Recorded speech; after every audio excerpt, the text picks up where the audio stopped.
Os milagres de Lourdes.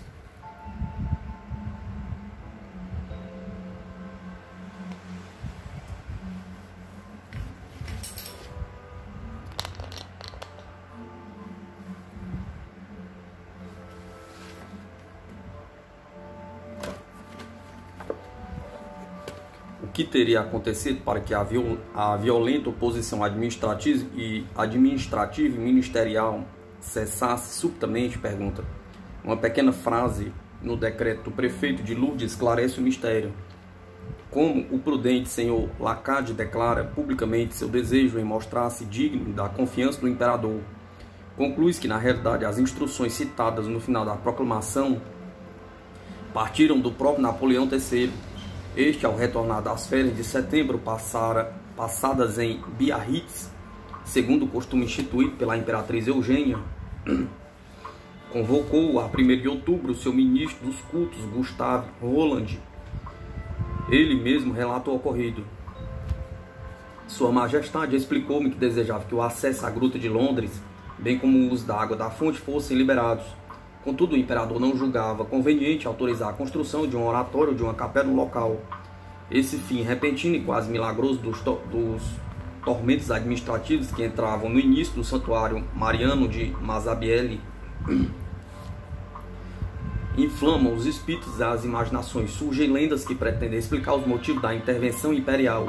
O mais popular destes mitos, pela espontaneidade, é o seguinte: certa noite o príncipezinho imperial é dominado por terrível sufocação. Teme-se que seja o terrível croup, nome como era conhecida naquela época, a difteria. A imperatriz, acordada em sobressalto, se desespera, porém recorda subitamente de que uma de suas damas de honra lhe tinha falado de Lourdes e dos milagres da gruta. Esta dama de honra de Eugênia mantinha correspondência com o abade Peyramale, de quem recentemente havia recebido um pouco de relva de Massabielle. A imperatriz pede-lhe um punhado da relva, mas o jovem lhe impõe uma condição.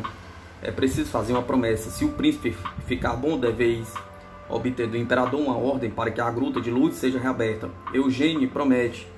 Assim que entra de posse da relva milagrosa, precipita-se para o lado do príncipezinho, entrega aos cuidados do médico do palácio, cujo semblante denotava pessimismo. A imperatriz encosta a relva nos lábios da criança e ajoelha-se para rezar.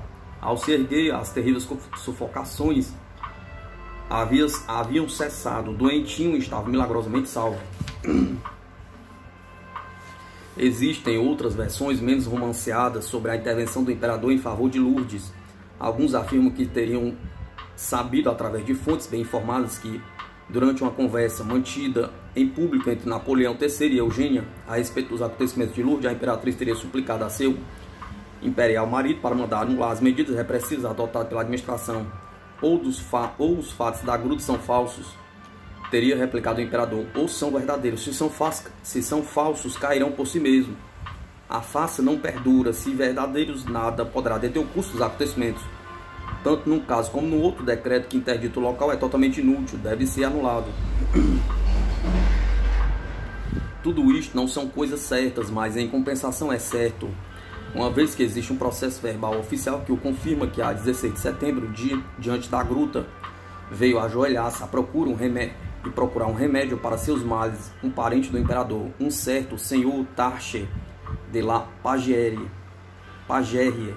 Devemos recordar a este propósito que Napoleão III descendia, por sua vez, de Luís Bonaparte, irmão de Napoleão e de Josefina de Beauharnais, nascida Tarche de la Pagérie, de vez que Luís Bonaparte tinha se casado com Hortense, filho de Joséphine. Na época dos acontecimentos de Lourdes, havia 4 Tarche de la Pagérie na corte imperial. Luís Robert, que é grão-mestre na casa da imperatriz Eugênia. Roberto Charles Emile, primeiro camareiro. Emile, suboficial da cavalaria da casa imperial, e um quarto de nome desconhecido, capitão de infantaria, ajudante das ordens do imperador.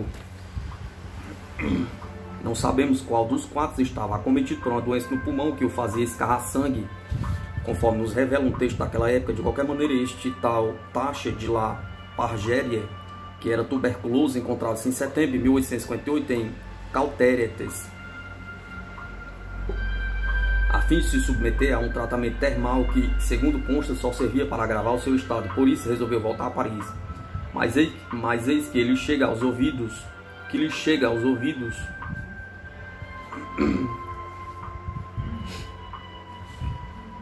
notícias de curas milagrosas ocorridas na gruta de Massabielle. Decide-se então a parar em Lourdes, ignora a interdição do acesso à gruta, ou talvez acredite que tal proibição não devia aplicar-se a ele, parente próximo do imperador. Como de hábito, um dos agentes da polícia encarregado de fazer obedecer à regulamentação solicita-lhe que se retire.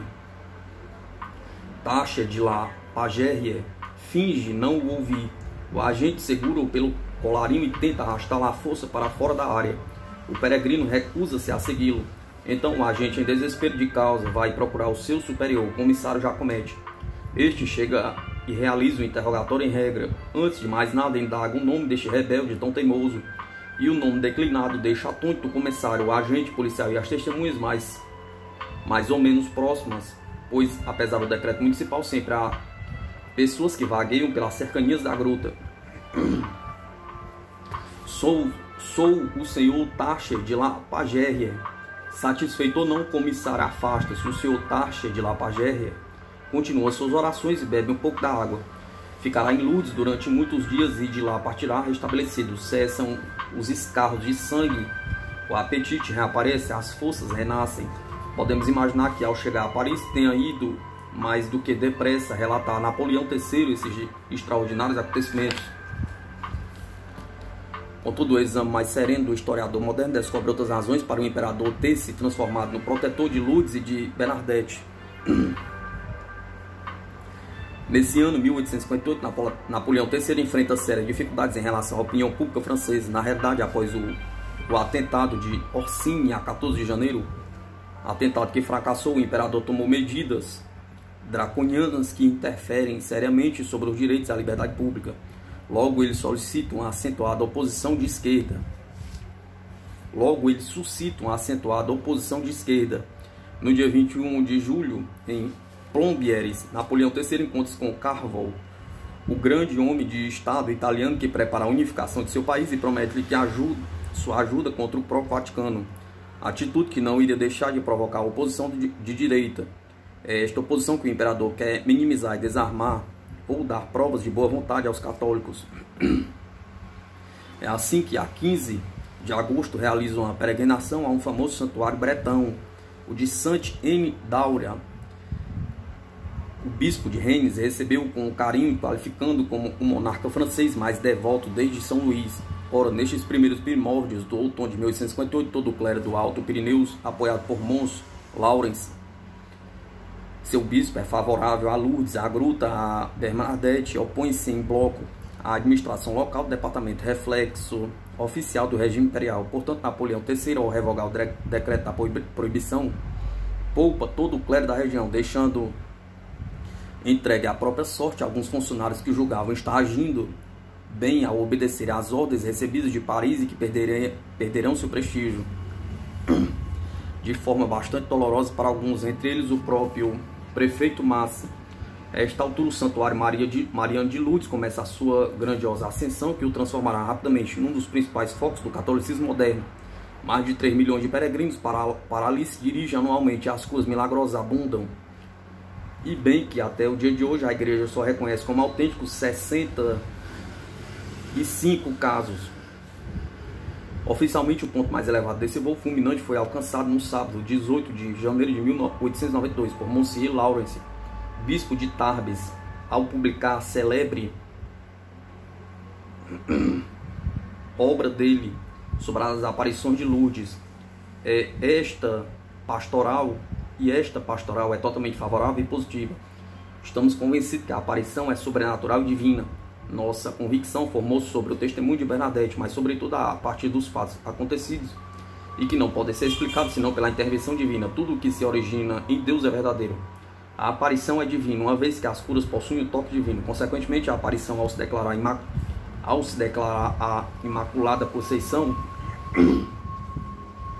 coisa que Bernadette viu e ouviu, é a própria Santíssima Virgem. Portanto, brandemos O dedo de Deus está presente. Por esses motivos temos declarado e declaramos o que se segue. Artigo 1º. Julgamos que a Imaculada Conceição, Mãe de Deus, apareceu realmente para Bernadette Sobiros a 11 de fevereiro de 1858 e nos dias sucessivos, perfazendo um total de 18 vezes a gruta de Massabielle, perto da cidade de Lourdes, que esta aparição se reveste de todas as características da verdade, que os fiéis estão autorizados a acreditar sem restrições. Submetemos humildemente nosso julgamento ao soberano pontifício. Artigo 2º. Autorizamos na nossa diocese o culto à Nossa Senhora da Gruta de Lourdes. Artigo 3º. Para nos submetermos à vontade da Santíssima Virgem, várias vezes expressa através da aparição, nós nos propomos a construir um santuário sobre o terreno da gruta, que passou a ser de propriedade dos bispos de Tarbes. E no dia 21 de maio de 1866, uma segunda-feira de Pentecostes, tem lugar a inauguração da primeira cripta de Massabielle. O bispo comprou a cidade de Lourdes e a gruta e o terreno circundante no outono de 1861. Em abril de 1864, houve a primeira grande procissão que reuniu uma dezena de milhares de pessoas. A estátua da Virgem, obra de um obscuro escultor de Lyon chamado Fabiche, foi instalada no nicho das aparições. Mais tarde foi construída uma ferrovia ligando Lourdes aos centros ferroviários mais próximos, o de Tarbes e o de Monte de Marsan. Naquele maravilhoso dia primaveril de 1866, encontram-se presentes 50 mil pessoas no mínimo. Logo a multidão rompe em gritos: "Oh, a bonita santa, a linda Virgem!" Bernadette encontra-se ali, apesar de seus 22 anos oficiais. Continua com seu ar de adolescente, muito pequena, muito magra, muito pálida.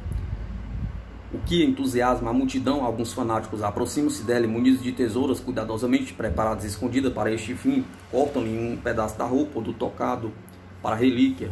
"Como vocês são tolos", comenta a bonita santa, em seu dialeto um tanto rude. Muito tempo se passou sem que Bernadette tivesse a oportunidade de ir à gruta querida. Na verdade, há alguns anos ela é praticamente uma prisioneira em Lourdes, num hospital mantido pelas irmãs da congregação de Nivelles. Após os acontecimentos ocorridos em 1858 até o verão de 1860, Bernadette, acompanhada por alguns membros da família, amigos ou conhecidos, percorreu toda a região de Pirineus. Os desconhecidos, comenta-se, limitavam-se a perguntar-lhe sobre o que havia visto. Bernadette respondia com muita simplicidade a tudo que indagavam. No começo do verão de 1860, o abade Peyramali, cura de Lourdes, o prefeito Lacade, a madre Úrsula e Farde, superiora do hospital, reuniram-se para debater a situação que lhe parecia representar um perigo e por fim a ela. Qual o resultado do concílio secreto? Perguntava. A 15 de julho de 1860, Bernadette dá entrada no hospital na condição de pensionista, onde permanecerá por 6 anos ali ao abrigo da admiração excessiva dos peregrinos. A jovem só verá os pais uma vez por semana e ainda sempre acompanhada e sob a vigilância de uma religiosa do estabelecimento.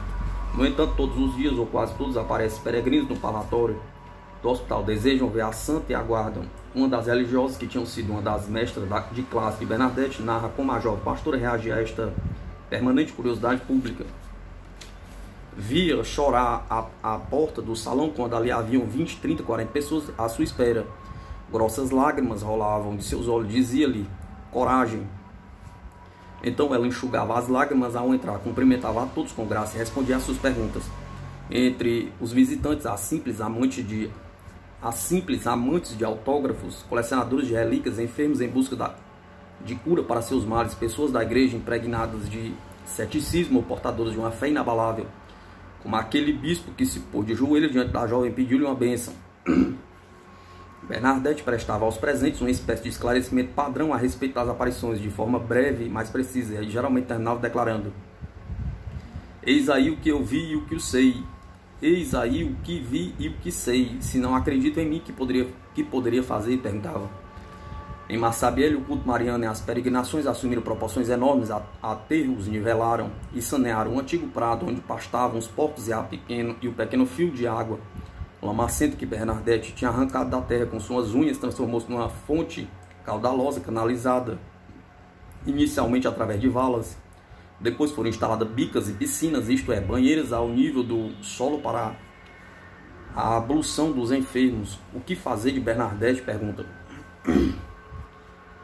A 25 de agosto de 1863, o bispo de Nevers, Monsieur Fourcade, que é concomitantemente o venerável superior da congregação das Irmãs de Nevers, chega à luz para ver Bernadette na cozinha do hospital, que ele encontra a jovem ocupando-se modestamente em descascar cenouras. Em seguida, ela o servirá à mesa. O prelado e a moça começarão a conversar, tanto em francês como em dialeto. Contudo, quando da entrevista oficial que tem lugar no parlatório, Bernadette preferirá expressar-se em um francês correto, claro e preciso, para narrar em detalhes as aparições de Massabielle. E agora, minha filha, o que pretende fazer? Pergunta. Indaga Monsieur Fourcade. Nada, retruca Bernadette. Como nada, é necessário que se faça alguma coisa neste mundo sofredor. Muito bem, estou morando com as irmãs. O bispo explica a Bernadette que aquela era uma situação provisória e pergunta a ex-pastora se deseja aprender uma profissão ou, quem sabe, casar-se. Ah, quanto a isso, não, exclama Bernadette, quase horrorizada. É neste momento que Monsieur Fourcade propõe a Bernadette que se torne uma religiosa e entre para a congregação das Irmãs de Nevers, mas a jovem objeta que não tem o dote necessário, nem mesmo saúde. O bispo propõe-lhe dispensa do dote, e no que diz respeito à saúde e à capacidade de viver e trabalhar em comunidade, Monsieur Fourcade dirá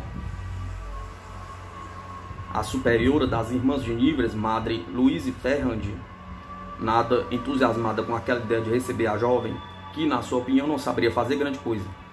Poderá descascar os legumes como a vi fazendo em Lourdes. Bernadette não se deixa influenciar por esta visita e pouco tempo depois declarará publicamente: se me fizer religiosa, não serei a irmã de Nevers.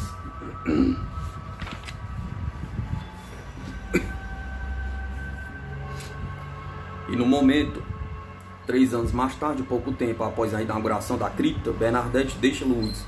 Nunca mais retornará ali para dirigir-se a Nevers. Neste começo de verão de 1866, grandes eventos sucedem na Europa. A 2ª de junho, em Sadowa, a Prússia de Bismarck arrasta a Áustria dos Habsburgos. É o fim do mundo histórico e o início de um outro. Mas em Lourdes poucos se preocupam com os fatos. A 3 de junho, dia seguinte a Sadowa, Bernadette dirige-se à gruta de Massabielle pela última vez em sua vida. É nesse mesmo dia 3, vê também os pais pela última vez. A grande partida acontece a 4 de julho, a estação de Lourdes, onde toda a família Soubirous agita seus lenços.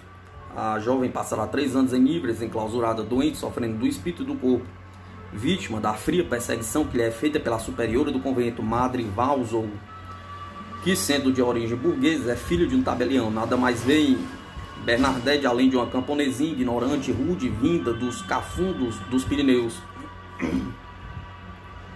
Cessaram os milagres e as aparições. Não havia mais extasiados, nem curas, nem exaltações, nem visitas, nem poder, nem glória. O interminável 10º da estada de Bernadette em Nevers, agora irmã Maria Bernard, mereceria apenas um trabalho consagrado a esta clausura cruel.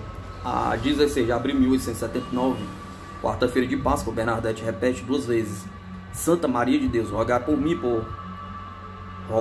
mim, pobre pecadora, e morre aos 35 anos. É modestamente enterrado numa capelinha construída no recinto da comunidade. Contudo, após a morte terrena da pastorinha dos Pirineus, ainda vão ocorrer acontecimentos milagrosos. Na verdade, quando a 22 de setembro de 1909 as autoridades eclesiásticas ordenam que se seja feita a exumação de seu corpo 30 anos após o enterro, descobre-se com assombro que o corpo de Bernadette está intacto. A horrível podridão subterrânea não tomou conta dela. Uma segunda exumação será realizada 10 anos mais tarde, a 3 de abril de 1919, portanto 40 anos após o falecimento de Bernadette. As carnes brancas e ressequidas descobertas em 1909 enegreceram, mas o corpo continua intacto. Finalmente será feita uma última exumação a 18 de abril de 1924. Desta feita, o corpo de Bernadette será colocado definitivamente em urna lacrada. A vidente de Lourdes é beatificada a 14 de junho de 1925, canonizada a 8 de dezembro de 1933. Coisa estranha, os restos mortais da nova santa permanecem afastados de Lourdes, pátria da pequena Bernadette, e são colocados durante algum tempo numa capela consagrada a Santa Helena. A história tem as suas coincidências. Milagre das aparições. A fé para um homem como eu, por exemplo, situa-se num outro nível inteiramente diverso. É a fé em alguém e na sua palavra, sendo este alguém Jesus Cristo. A Eucaristia surge da fé e não do maravilhoso. Pode parecer no momento atual que toda importância dada ao maravilhoso corra o risco de distorcer as perspectivas e ameaçar a autenticidade da fé. Para muitas pessoas, este itinerário do maravilhoso pode ser o mesmo da fé, mas é sempre possível haver uma confusão. Abade Mark Horizon. Para vocês, o que é Lourdes? Pergunta. Edições Let Lexo. Os verdadeiros segredos de Bernadette. O abade Pomia desejava relatar-me a cena seguinte. O escultor Fabiche de Lyon, ao fazer a maquete da imagem da Virgem, era dirigido por Bernadette, que ali se encontrava acompanhado pelo abade Pomia. Ela fê-lo corrigir vários detalhes, puxar mais o véu, modificar o cinto, corrigir o rosto. E o escultor, chorando, um crente, dizia: ela não podia ter inventado, nem tem que ter visto, obedece às tradições e regras de arte. Quanto a mim, é justamente por estar na tradição que suponho não ter ela visto outra imagem, senão a da Virgem.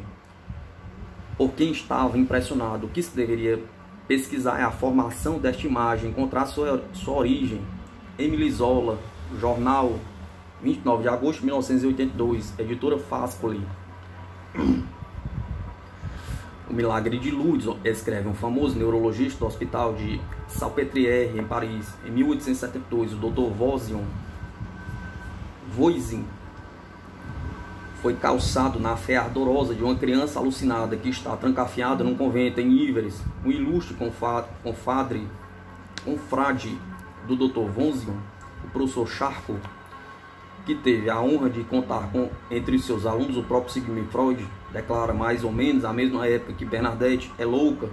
Quanto a Zola, este utiliza o termo histeria. O bispo de Nevers, Monsieur Fourcade, julga necessário replicar ao Dr.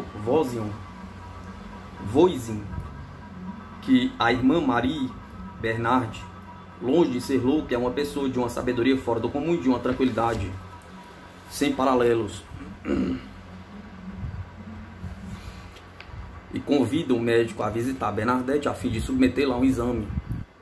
Esta visita não acontecerá e a polêmica terminará aí, como aliás sempre acontece quando se trata de sanidade mental e do equilíbrio psicológico dos santos da Igreja Católica.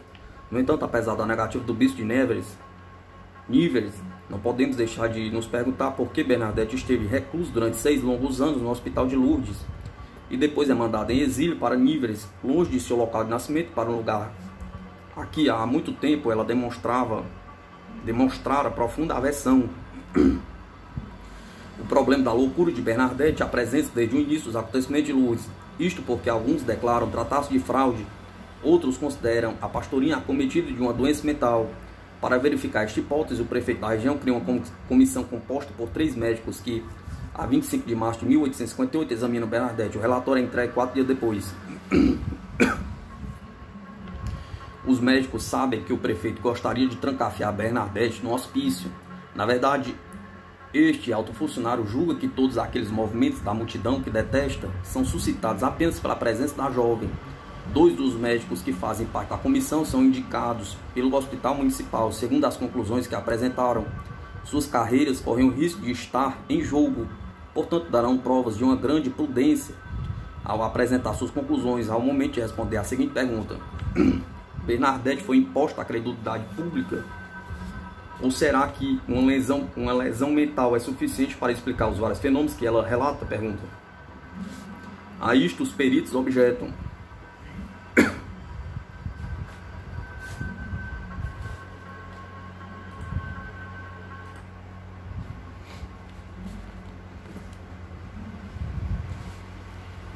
A isto os peritos objetam para responder de modo correto.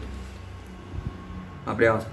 Será necessário conhecer os antecedentes de Bernadette, as atitudes comuns de sua vida, de seu modo de viver, enfim, influência de todos os tipos capazes de atuar sobre ela, fecha aspas. Entretanto, como devem dissecar a expressão opiniões claras,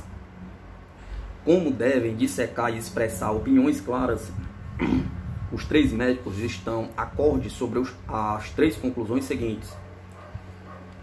Nada demonstra que Bernadette tenha querido impor-se ao público. Esta menina possui um temperamento impressionável. Poderia ter sido vítima de uma alucinação, um reflexo luminoso, sem dúvida alguma. Atraiu sua atenção para o lado da gruta. Sua imaginação sob a influência de uma predisposição moral gerou uma forma que impressiona as crianças, ou seja, a forma das imagens da Virgem que se vê sobre os altares. Ela conta sua visão às amigas.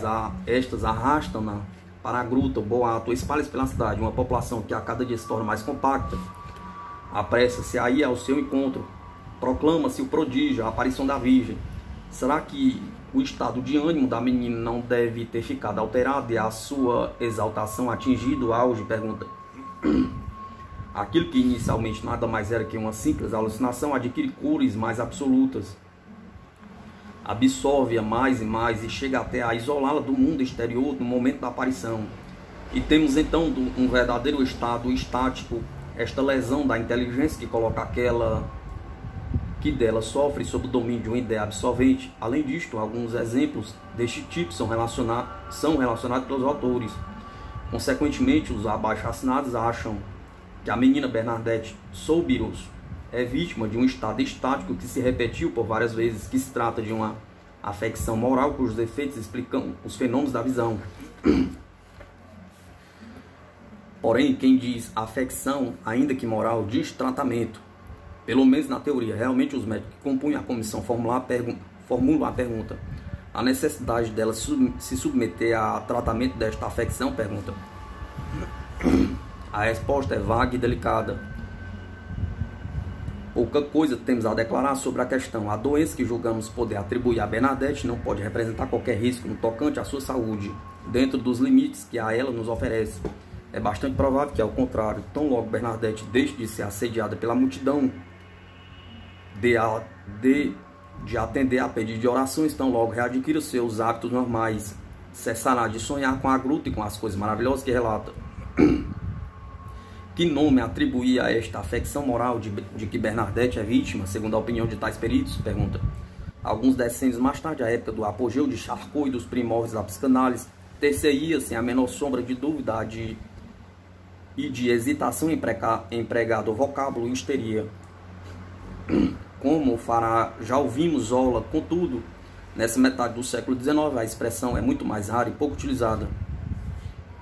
Os jornais reportam-se quase sempre à catalepsia, os incrédulos ao êxtase doentio. O Dr. Duzons, ardente defensor verbal de Bernadette, não se decidirá a redigir um relatório sobre o assunto e, portanto, não se envolver publicamente, a não ser em 1874. Antes de mais nada, ele relembra a cena diante da gruta de Massabielle, durante a qual se entregou a uma verdadeira ascuta da pastora em êxtase.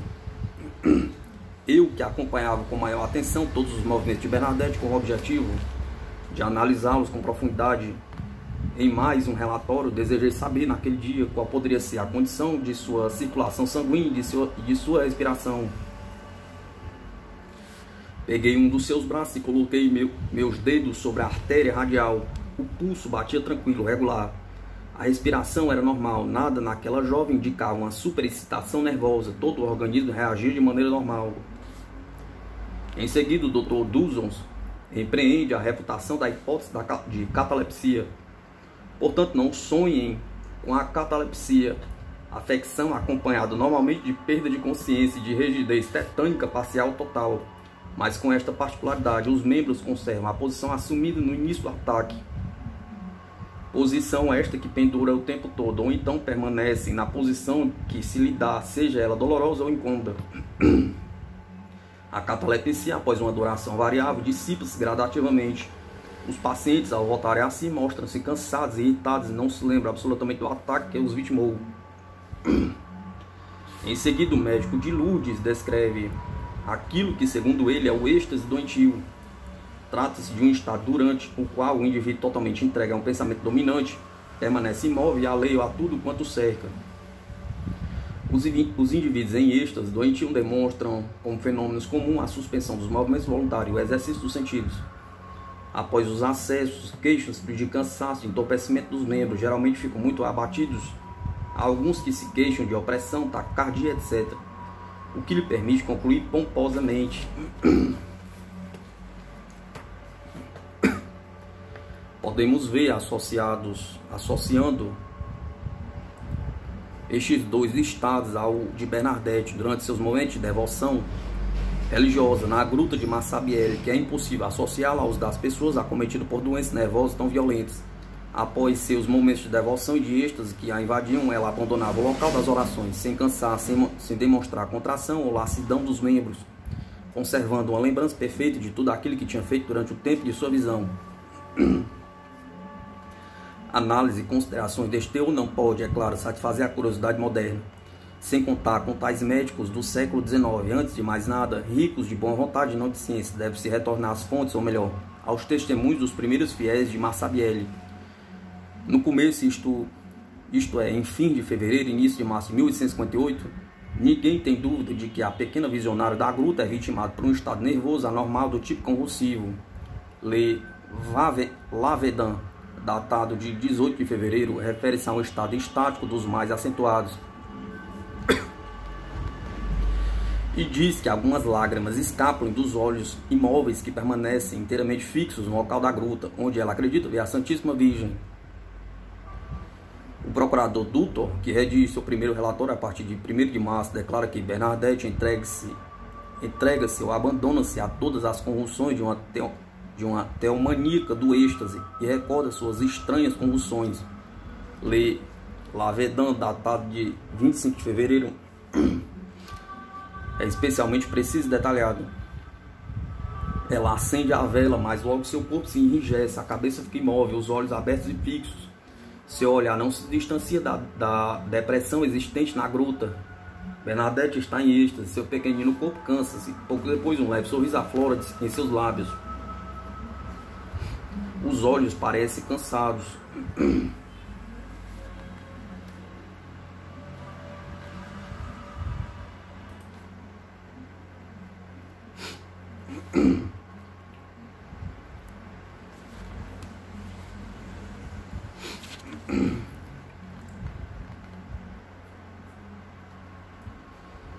Os olhos parecem cansados, percebe-se que estão úmidos, os lábios movimentos como se estivesse falando. Também ri, mas um riso rápido, intercalado, nervoso e às vezes inclina o corpo como se estivesse saudando alguém. Clarence, que a partir de 4 de março faz uma longa descrição a respeito da sessão de 27 de fevereiro, da qual foi testemunha, declara que viu Bernadette empalidecer consideravelmente. Afirma de modo formal que os olhos da adolescente reviravam-se nas órbitas, a ponto de ficar irreconhecível. Também observou uma espécie de superexcitação em todos os membros. Le Interet Public, de 4 de março, relata que as mãos de Bernadette, no momento das aparições, ficam trêmulas e que algumas crispações nervosas se manifestam, acrescentando que este estado desaparece logo para dar lugar a um sorriso encantador e às emoções mais doces e maravilhosas. L'Ere Imperiale, de 6 de março, noticia: seu corpo modifica-se, ela empalidece, os lábios agitam-se convulsivamente, em seguida é dominada pela imobilidade do êxtase. Alguns minutos depois, esta imobilidade cessa e a menina começa a sorrir. Irmã Agostinho, uma testemunha muito favorável à pastorinha e às aparições, escreve numa carta de 9 de março que os belos olhos de Bernadette inchavam, depois vertiam abundantes lágrimas que secavam na face sem que precisasse enxugá-las. As narinas contraíam-se, ficava muito pálida, os lábios tremiam e algumas vezes pensava que ia morrer. E a irmã Augustine conta que a própria Bernadette declarou que no momento das aparições sentia-se tão pesada que nem podia se mover. Le Memorial des Pyrénées, do dia 9 de março, insiste sobretudo a respeito da insensibilidade visual e auditiva de Bernadette, que positivamente sai de seu estado normal. Contudo, gradativamente, todos estes detalhes deploráveis e pouco simpáticos irão desaparecer dos testemunhos dados. Nos documentos datados do final de março já se começa a fazer referências à pureza arrebatadora e ao sorriso seráfico de Bernadette. Alguns testemunhos presentes às sessões na gruta não temem afirmar que viram a menina elevar-se do solo e manter-se em pleno ar como se uma força invisível tivesse querido afastá-la dos olhares humanos. Em fim de abril, os olhos de Bernadette já não giram nas órbitas, mas estão um pouco velados. Seu rosto possui um encanto que cativa a todos os espectadores. Se ela chora, e isto acontece seguidamente, não se pode negar. Estas lágrimas em nada alteram os traços de seu rosto. Lê Interret Public, de 11 de maio, esqueceu totalmente as crispações nervosas citadas 2 meses antes. Seu semblante, escreve o redator, talvez até o mesmo do artigo de 4 de março, circundando por uma auréola virginal, parecia dizer que um raio de sol espiritual tinha lhe descido sobre a cabeça para nela depositar uma estranha majestade. Finalmente, a 28 de agosto, o mais famoso jornalista católico daquela época, Louis Veillot, escreveu no seu jornal Le Univers um longo artigo sobre Bernadette, artigo que terá uma enorme repercussão nacional. O jornalista, que se achava no mês de julho fazendo um tratamento termal em Bagneres, passou rapidamente por Lourdes e encontrou-se com Bernadette. Promete então a Monsieur Lawrence, bem como ao abade Peyramali, escreveu um artigo tão logo chega a Paris. Os elementos deste longo e famoso artigo são essencialmente tirados de Jean-Baptiste Estrade, que lhe relatou suas lembranças. Veillot fez cortes impiedosos da prosa romântica de seu correspondente pirinaico e, sobretudo, Reurit, a fim de conseguir um estilo mais nervoso e mais jornalístico. O resultado é que Louis Veillot impõe assim uma imagem de Bernadette e dos acontecimentos de Lourdes que não serão mais colocados em dúvida. No que diz respeito às características do êxtase de Bernadette, eis aqui como Louis Veillot, pretendendo citar um testemunho, mas do texto original de Estrade não resta praticamente nada, descreve: primeiro, vê-se Bernadette ajoelhar-se sem constrangimento nem problemas. A jovem pega seu terço e começa a rezar. O olhar preso à pedra das aparições fica mais animado, inteiramente transformado. Percebe-se uma outra inteligência no semblante de Bernadette, em seus mínimos gestos, na maneira como, por exemplo, faz o sinal da cruz. Há uma nobreza surpreendente.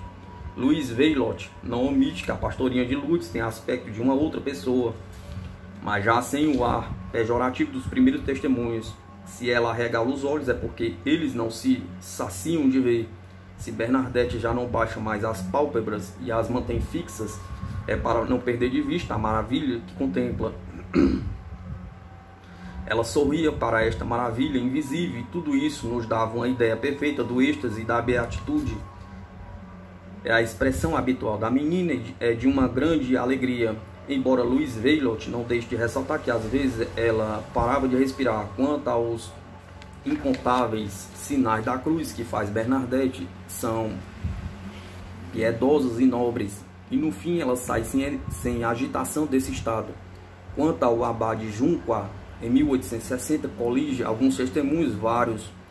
São os habitantes de Lourdes a falar sobre o semblante radioso da visionária,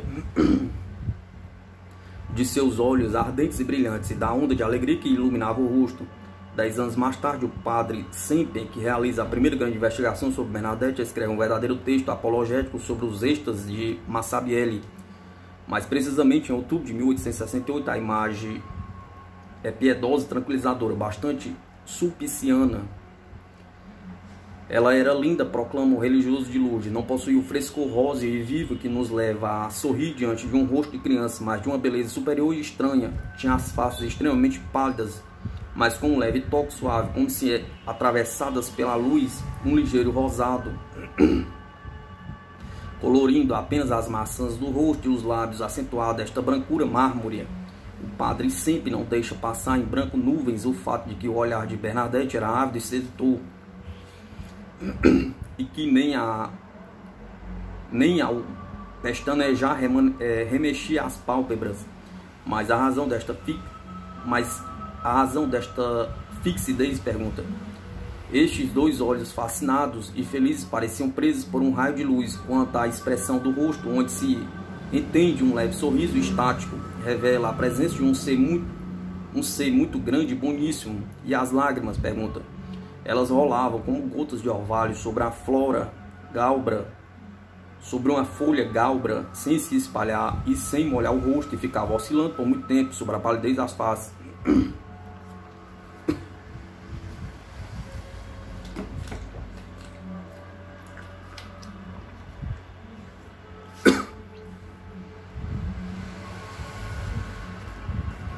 O padre jesuíta Croix, quando da sua profunda pesquisa em maio e junho 1878, colige junto às pessoas mais simples e autênticas alguns detalhes que por vezes chegam a ser surpreendentes.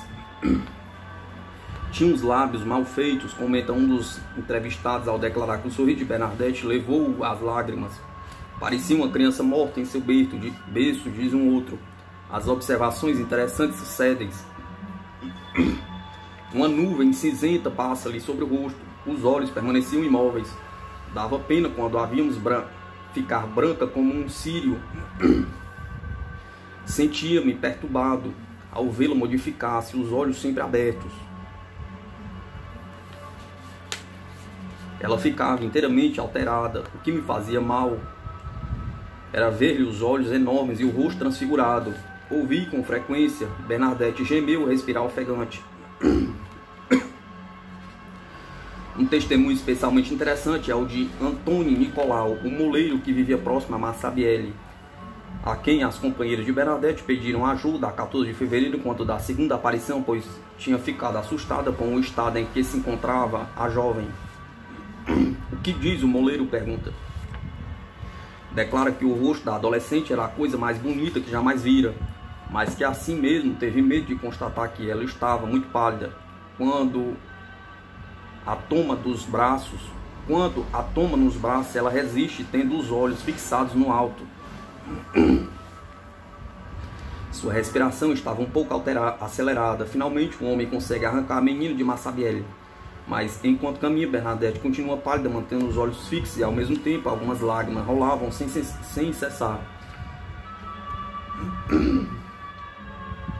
Quando, das diversas aparições durante a celebre quinzena, uma testemunha viu Bernadette agitar levemente os braços e todos os membros.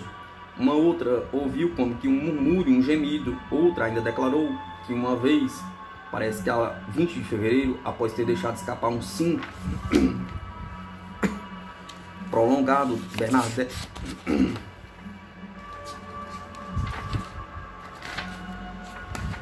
Após deixar escapar um sim prolongado, Bernadette desfaleceu. Contudo, nos testemunhos coligidos a seguir, tanto pelo padre Croix em 1878 a 1881, como bem mais tarde, a época dos processos da beatificação, entre 1909 e 1919, restam apenas imagens agradáveis, suaves, bonitas e simpáticas. Todas as pessoas interrogadas falam como um certo Lorrain, questionado em 1911, o qual havia servido no exército em Lourdes no ano de 1858. Guardarei para todo sempre a imagem da menina quando estava em êxtase, os olhos fixos, atenta, o texto na mão, fazendo repetidos e fervorosos sinais da cruz. Queria ter apenas 20 anos e revê-la. Não existe nada mais belo do que isso. O que concluir deste acúmulo de testemunhos contraditórios? Pergunta. Nada, porque a diluição e a divergência dos comentários dão margem a todo tipo de interpretações. Não é por este lado que encontraremos a chave da verdadeira natureza de Bernadette. E ao vasculharmos a descomunal quantidade de documentos recolhidos e amontoados em memória da pastoria de Lourdes, ressalta um fato irrefutável e cuja importância não recebe seu justo valor. Na maioria das vezes, Bernadette foi uma inválida desde o nascimento até a morte, suportando com sacrifício um corpo sofredor.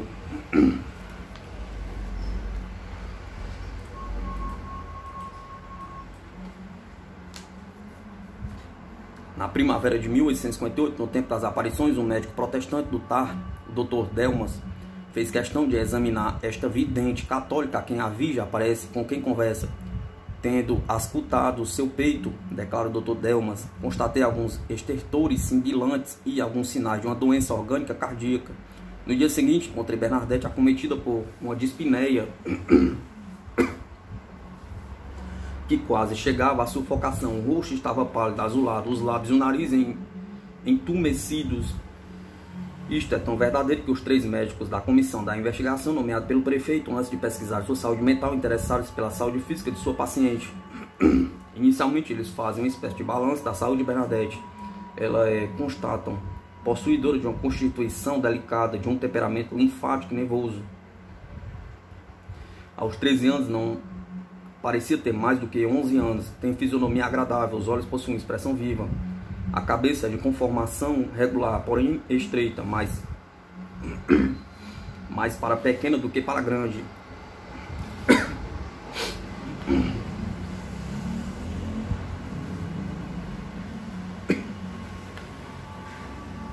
Diz ela que goza de boa saúde, nunca sentiu nada na cabeça, também não experimentou crise nervosa, bebe, come e dorme maravilhosamente bem. Contudo, a jovem Bernadette não é assim tão saudável quanto acredita.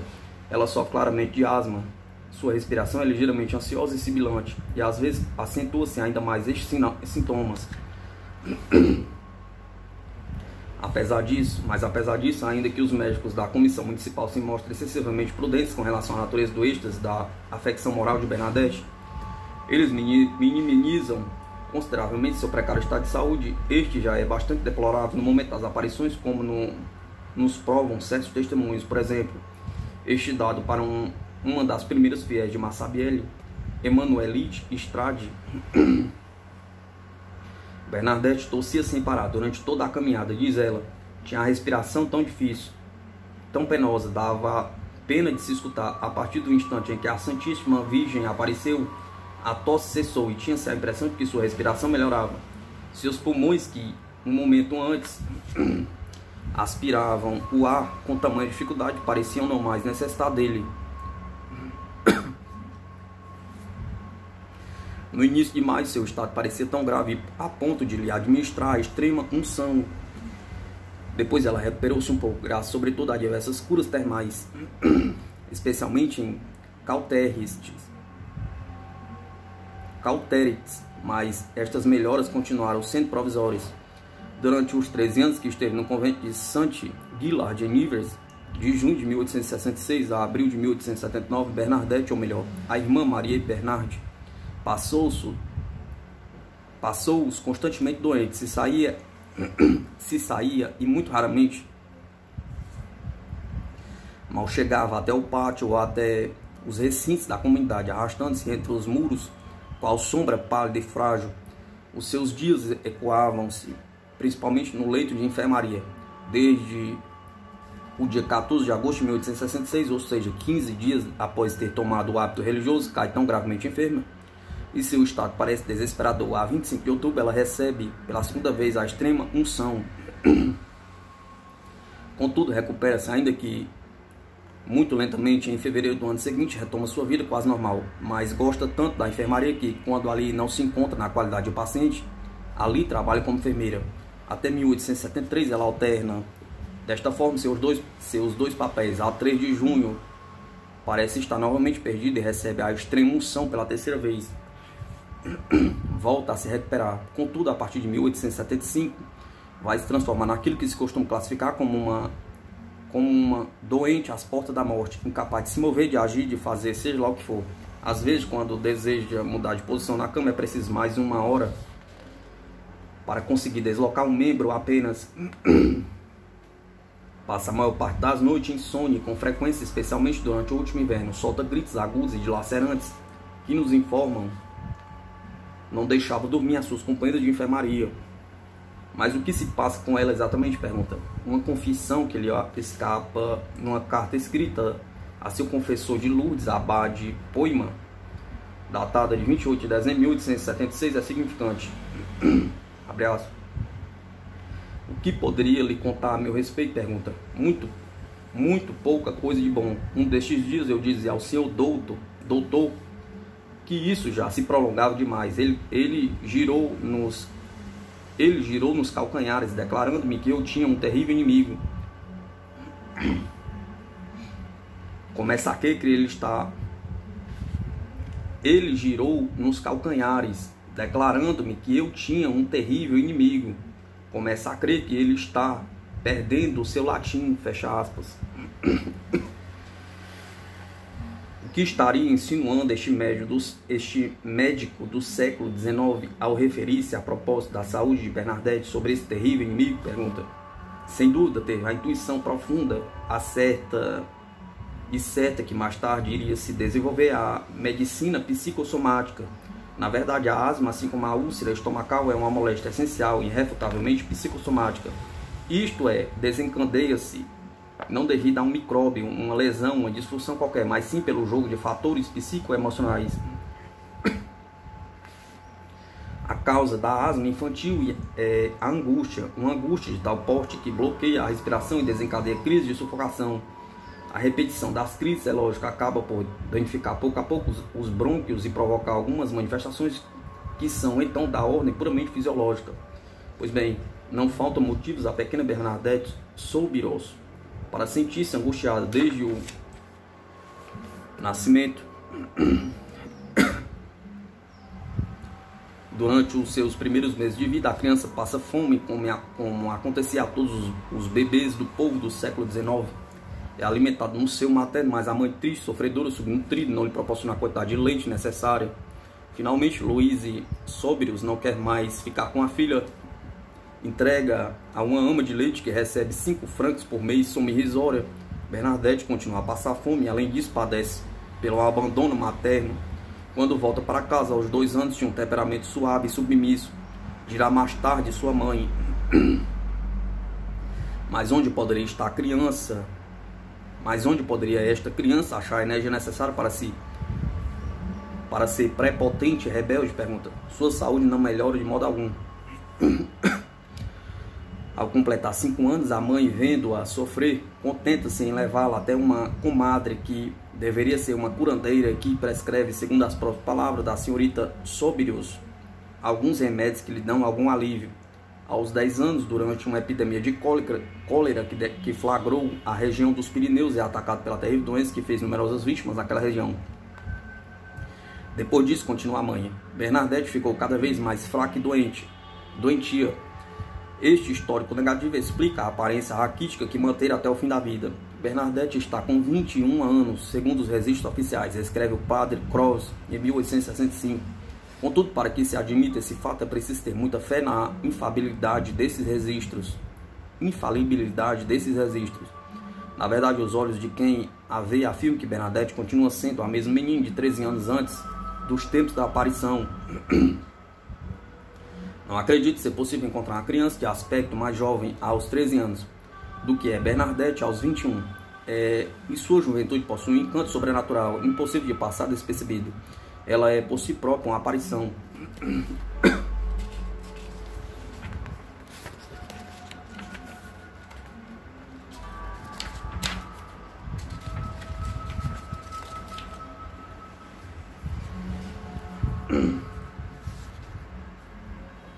Mas este crescimento, mal começando e depois abortado, também explica para quem tentasse fazer a psicanálise de Bernadette a natureza de sua neurose e de suas manifestações alucinatórias. Sob essa perspectiva, a menina, é claro, projeta todos os fantasmas de seu subconsciente na imagem da aparição. Isto é tão verdadeiro que inicialmente ela dará a esta aparição alucinatória a simples denominação de aquero, isto é, aquilo. Não deixa de ser interessante observar a este propósito que Freud, mais tarde, para designar no psiquismo humano tudo que está fora do controle da vontade do consciente, tudo que é primitivo, não estruturado, empregará este mesmo termo, aquilo. Seu conteúdo, dirá ele quase como uma conclusão de sua obra em 1940, compreende tudo quanto o ser traz ao nascer, tudo quanto foi determinado constitucionalmente. Portanto, antes de mais nada, os impulsos emanados da organização somática e que encontram no aquilo sob formas que permanecem desconhecidas para nós, um primeiro momento da expressão psíquica. Logo, o aquilo é projetado violentamente para fora para fora sob a forma de imagens, às quais a pessoa empresta uma realidade densa e objetiva, que se chama de alucinações, e pode-se então analisar a sua estrutura. O que é, afinal, o arqueiro de Bernadette? Pergunta. Desde o começo ela hesita entre duas definições suas descritas, uma menina e uma linda senhora. Ela é pequena como eu, da minha idade, afirmava o Le Lavender, de 4 de março.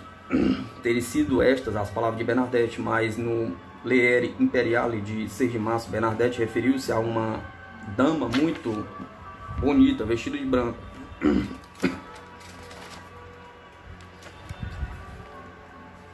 Fazendo uma síntese aproximativa entre as duas versões, o Memorial des Pyrénées de 9 de março fala de uma dama pequena. Os médicos do seu relatório de 31 de março, após terem interrogado demoradamente a jovem, mantiveram-na dentro de uma fórmula muito vaga. Refere-se a uma forma branca com a atitude de uma virgem. E Bernadette, após ter afirmado que a aparição tinha mais ou menos sua estatura, quando da quarta aparição ela refere-se a uma senhorita pequena, dirá depois que ela era alta como uma jovem de 16 anos, antes de declarar que ela era jovem como uma moça de 20 anos, e a seguir que se tratava de uma dama, de uma rainha misericordiosa. Mas estas expressões só aparecerão mais tarde, quando já se encontra no convento Saint-Guillard, em Nivelles. Ali ela esqueceu-se de que logo no início tinha falado de uma senhorita pequena. Não se tratava de uma expressão vaga, de uma vez que ela mesma declarou que a aparição lembrava a filha do Sr. Pallisson. Pois bem, as pesquisas demonstraram que a filha do Sr. Pallisson era, na primavera de 1858, uma garotinha de cerca de 10 anos, cuidadosamente vestida de branco, para a missa dos domingos pela manhã. Ao mesmo tempo, Bernadette, quando dos primeiros interrogatórios realizados pelas autoridades policiais e judiciais de Lourdes, não hesitaria em declarar que a sua pequena senhorita parecia ser como a Virgem Santíssima colocada num dos altares da igreja que ela habitualmente frequenta. Vemos, portanto, que para Bernadette a aparição assume um duplo papel. Às vezes é a projeção idealizada dela mesma, transformada numa pequena senhorita, roseada, loura e saudável, e a encarnação sonhada da mãe que não teve. Assim, a experiência comprova que a projeção alucinatória só produz um alívio rápido e provisório aos sofrimentos morais quando estes são verdadeiramente graves e dolorosos. E esse era o caso de Bernadette, segundo inúmeros testemunhos. Em 1875, ela confessa a uma religiosa em Saint-Guillard, a irmã Julie Garros: é bastante doloroso não poder respirar, mas é ainda mais penoso ser torturado por sofrimentos interiores. É horrível. No ano seguinte, numa carta endereçada ao Papa em exercício, Pio escreve: minhas armas são a oração e o sacrifício, que sempre usarei até meu último suspiro. Neste momento, somente a arma do sacrifício terminará, mas aquela da oração haverá de me acompanhar até o céu, onde será muito mais eficaz do que nesta terra de exílio. É este sofrimento interior massacrante que Bernadette experimenta nesta terra de exílio, que explica o desejo já muito acalentado por ela de se refugiar no convento das Carmelitas, desejo insatisfeito e a propósito da qual declara certo dia a prima e confidente Jeanne Vederi: ali estaria sossegada, ninguém iria me atormentar. Porém, já me disseram que eu não seria aceita porque não gosto de boa saúde, não poderia fazer nada daquilo que está contido nos regulamentos do convento. E ainda que quisesse experimentar, depois de algum tempo haveria de me mandar de volta à casa de meus pais, e eu não gostaria de voltar para o mundo. Uma vez que o tivesse abandonado, não gostaria de retornar a ele. Mais tarde, já no convento de Saint-Guillard, em Nivelles, após ter aprendido a escrever, manterá uma espécie de diário íntimo. Ela tem consciência de que não saberia por si mesma encontrar as expressões de seus sentimentos, então folheia os livros da biblioteca do convento a fim de encontrar as palavras e as frases que lhes são convenientes. Copia-se com o maior cuidado, por exemplo, em 1873. Ó Maria, minha mãe querida, aqui está a vossa filha, que já não suporta mais, tende piedade de mim. Ó mãe das dores, aos pés da cruz, tendes o título de nossa mãe, sou a criança de vossos Sou a criança de vossos sofrimentos, a criança do Calvário.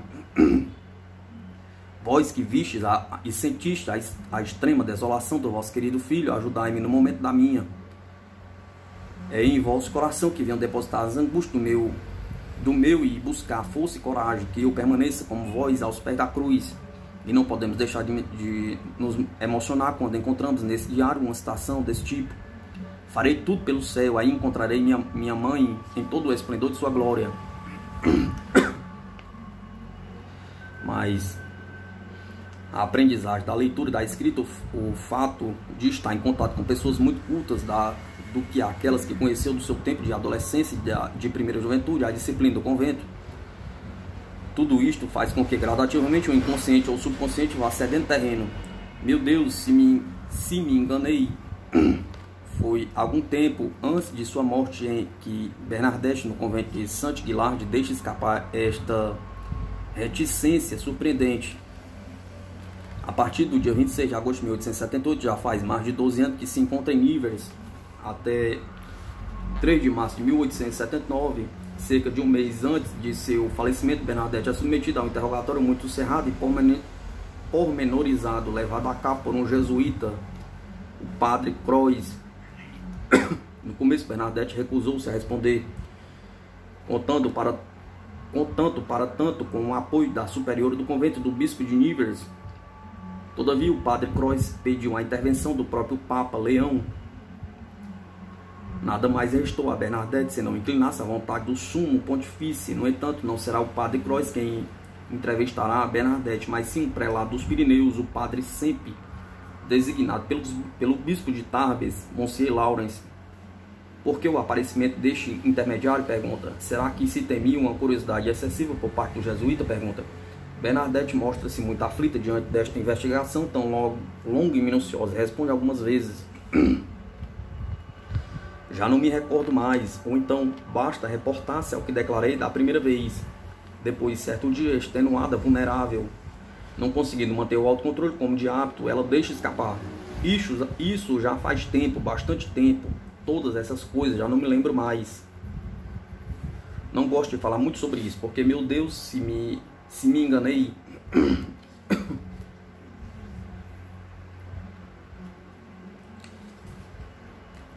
Mas por trás desta barreira que cede a alguma outra que permanecerá intacta até o fim, inexpugnável, inatingível, é aquela que defende seus segredos. A 18 de março de 1858, Bernadette declara: alguns dias antes da quinta-feira, 4 de março, aquilo revelou-me 4 segredos. Um deles contei aos padres. Relacionava-se ao pedido de aquilo de mandar construir uma capela na gruta. Quanto aos outros 3, foi-me proibido por aquilo revelá-los a quem quer que fosse. Contudo, posso afirmar que nada tem de terrível e que só a mim dizem respeito. Também acrescentará, além desses três segredos, que se recusará a revelar a quem quer que seja, a seu confessor, até ao próprio Papa. A Virgem ensinou-lhe uma oração secreta, sobre a qual não contamos com mais nenhuma informação. Não posso contar, responde Bernadette com obstinação, quando a interrogam a respeito. A única revelação que consentirá fazer um dia é que a oração é especial para os seus sofrimentos. Uma atitude igual a esta é muito conhecida dos psicanalistas e psiquiatras em geral. Os neuróticos sem cultura ou pouco dotados intelectualmente tomam como um dever vital o absoluto calar-se a respeito daquele que constitui o próprio amargo de seu sofrimento e martírio. Este martírio, a psicanálise supõe em geral que ser aquele da criança abandonada afetivamente, ao mesmo tempo sujeita à promiscuidade dos pais, isto é, a cena primordial das relações sexuais do pai e da mãe. É certo que no cárcere, Bernadette foi testemunha involuntária, secreta, apavorada, angustiada deste mistério vital que ignoramos a razão, as crianças recusam e odeiam com um horror implacável e uma vergonha inexplicável. Meu desejo era, escreve um dia Bernadette, que ninguém se recordasse mais de mim, a não ser para me desprezar, me humilhar, me dizer injúrias, pois nada mais mereço. Na verdade, além de tudo isso, seja lá como for, aceitando ou recusando-se estas ou aquelas extrapolações modernas, deve-se observar que Bernadette, que continuou sendo uma criança raquítica mesmo ao atingir a idade adulta, seus fantasmas em forma de mãe ideal, seu sofrimento e palidez, seus segredos indivisíveis, tudo isto também teve uma repercussão fantástica e imediata na sua época. Uma repercussão tal que Bernadette já se transformou uma das maiores figuras de uma religião que vem de 2 milênios. Na última linha de seu diário, mais ou menos consciente de ter se transformado num símbolo tão rico, não muito distante de uma anotação assustadora, trabalhar energicamente a fim de destruir o amor e a estima de mim mesma, Bernadette conclui com um desespero complacente: quanto mais eu for crucificada, mais me alegrarei. Os milagres de Lourdes.